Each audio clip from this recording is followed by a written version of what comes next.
नमस्कार, मैं हूं अमन और आप देखना शुरू कर चुके हैं जागरण.com का दोपहर बुलेटिन, जिसमें हम आपको दिखाते हैं दिन भर की बड़ी खबरें और बताते हैं उनके बारे में विस्तार से। टीएमसी सांसद महुआ मोइत्रा और भाजपा सांसद निशिकांत दुबे के बीच विवाद थमने का नाम नहीं ले रहा।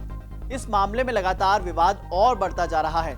दूसरी तरफ लोकसभा की आचार समिति गुरुवार को तृणमूल कांग्रेस सांसद महुआ मोइत्रा के खिलाफ कैश फॉर क्वेरी आरोप पर एक मसौदा रिपोर्ट अपनाने के लिए बैठक करेगी।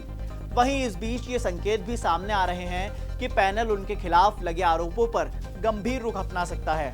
भाजपा सांसद निशिकांत दुबे ने मोइत्रा के खिलाफ लोकसभा अध्यक्ष ओम बिरला से संपर्क किया था और उन पर उपहार के बदले व्यवसायी दर्शन हीरानंदानी के इशारे पर अडानी समूह को निशाना बनाने के लिए लोकसभा में सवाल पूछने का आरोप लगाया था।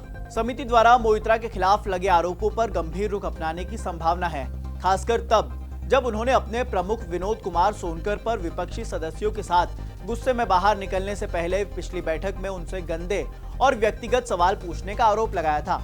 ऐसे संकेत हैं कि विपक्ष की असहमति नोट की संभावना के बीच समिति स्पीकर बिड़ला को अपनी रिपोर्ट में मोइत्रा के खिलाफ सिफारिश कर सकती है।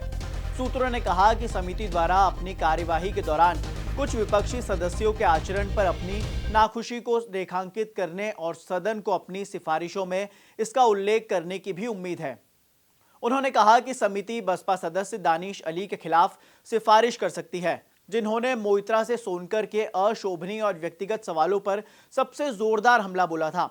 सोनकर ने दानिश अली और जेडीयू के गिरधारी यादव जैसे सदस्यों के आचरण को अनैतिक बताया था। संसद की 15 सदस्यीय समिति में भाजपा के साथ कांग्रेस के 3 और बसपा, शिवसेना, वाईएसआर, सीपी, सीपीआईएम और जेडीयू के एक सदस्य हैं। विपक्ष के सूत्रों ने कहा कि अब तक मसौदा रिपोर्ट समिति के सदस्यों को नहीं दी गई है। वहीं अब इस मामले में कहा जा रहा है कि कमेटी महुआ मोइत्रा की संसद सदस्यता समाप्त करने की सिफारिश भी कर सकती है। अगर ऐसा होता है तो बहुत संभावना है कि महुआ मोइत्रा संसदीय से हाथ धो बैठें।